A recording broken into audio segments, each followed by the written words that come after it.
Before we discuss the concept of God in Christianity, I would like to clarify a few points. Islam is the only non-Christian faith which makes it an article of faith to believe in Jesus Christ, peace be upon him. No Muslim is a Muslim if he does not believe in Jesus Christ, peace be upon him. We believe that he was one of the mightiest messengers of Almighty God. We believe he was the Messiah, translated Christ.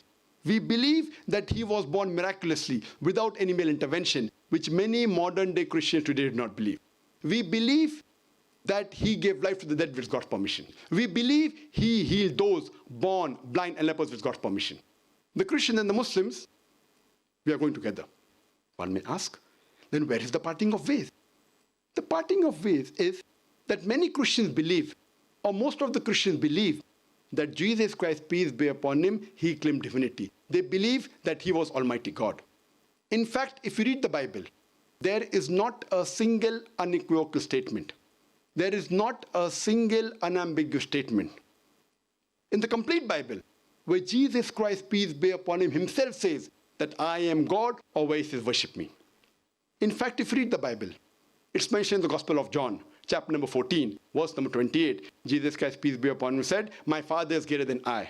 Gospel of John, chapter number 10, verse number 29. My Father is greater than all.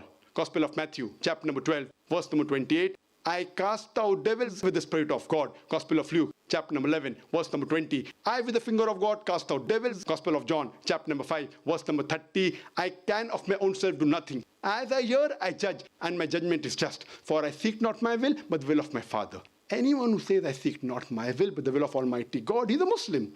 As I mentioned, Muslim means a person who submits his will to God. And Jesus Christ, peace be upon him, said, not my will, but the will of Almighty God.